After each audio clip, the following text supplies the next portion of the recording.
Fasten your seatbelts as we dive into the world of Latin American central banks and their next big moves. In the grand scheme of global economics, Latin America has been a dynamic player, with its central banks playing an instrumental role. These institutions are the backbone of the economy, working tirelessly to maintain stability amidst the ebb and flow of financial tides. They are the ones who set interest rates, control money supply, and manage foreign exchange reserves, all to keep the economy on an even keel. Recently, we've seen some significant shifts in the economic landscape of the region, and naturally, these central banks are right at the heart of these changes.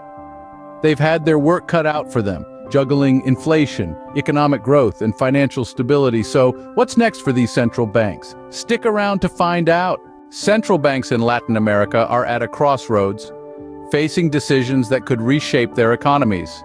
Let's delve into the challenges these financial institutions grapple with, starting with the ever-present issue of inflation.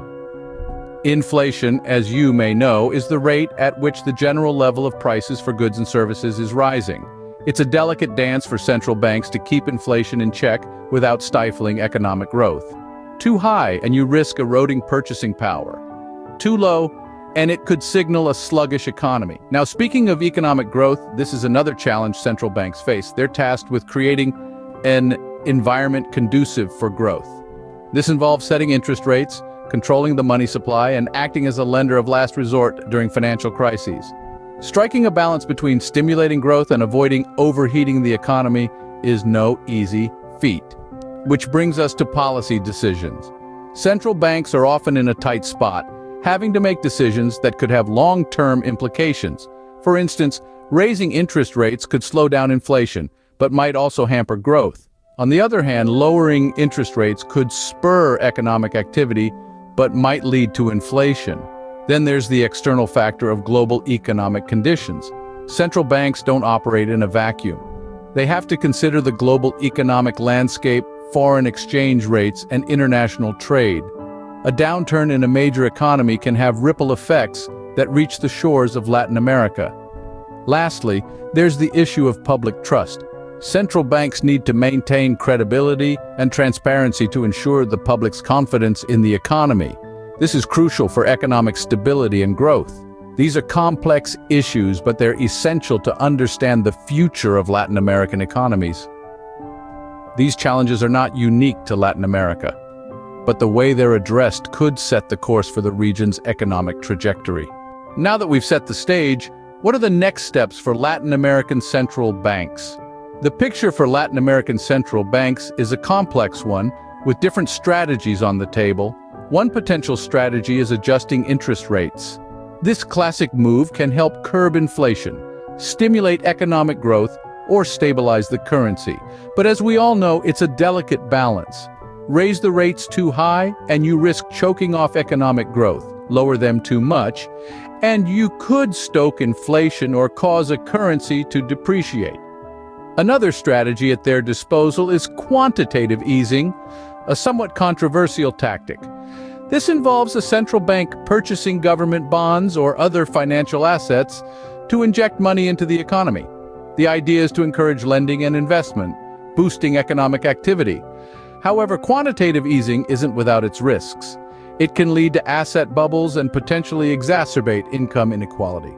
Lastly, let's talk about financial regulation reforms.